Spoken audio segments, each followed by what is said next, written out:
ভণ্ড প্রতারক হইতে সাবধান হন, জেনে বুঝে শুনে কাজ করুন। আসসালামু আলাইকুম প্রিয় দর্শকবিন্দু, সতর্কতা পাওয়ারফুল, সাবধান।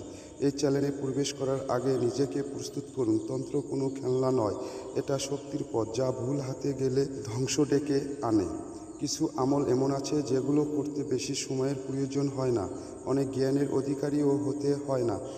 এগুলোর ফজিলত অনেক বেশি, এগুলো বান্দার আমলনামাকে ভারী করে।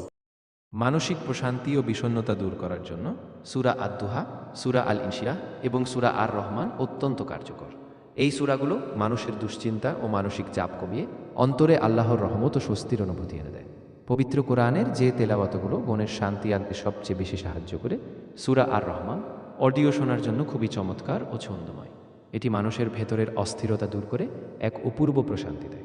সূরা আদ-দুহা ও সূরা আল ইনশিরাহ এই সূরাগুলো হতাশা ও কষ্টের মুহূর্তে সান্ত্বনা দেওয়ার জন্য সেরা। সূরা আল বাকারা প্রতিদিন তেলাওয়াত বা অডিও শুনলে ঘর ও মন থেকে সব ধরনের নেতিবাচক শক্তি দূর হয়।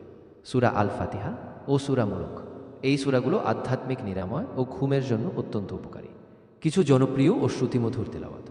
শেখ মিশারি বিন রাশিদ আল আফাসি, তার আবেগপূর্ণ ও সুমধুর কণ্ঠ মনের গভীরের শান্তি ফিরিয়ে আনে। কারি আব্দুল বাসিত আব্দুস সামাদ, তার ঐতিহ্যবাহী ও সুরময় তেলাওয়াত হৃদয়কে ছুঁয়ে যায়। শেখ আব্দুর রহমান আল সুদাইস, মক্কা শরীফের সম্মানিত ইমামের তেলাওয়াতও মনেকে প্রফুল্ল করে। আপনার সুবিধামতো সময়ে হেডফোন কানে গুঁজে অথবা ঘরের শান্ত পরিবেশে অডিওগুলো ছেড়ে দিয়ে শুনতে পারেন। এর পাশাপাশি পবিত্র কোরআনের তর্জমা বা অর্থসহ পাঠ করলে তা আপনার আত্মাকে আরও বেশি প্রশান্তি দেবে।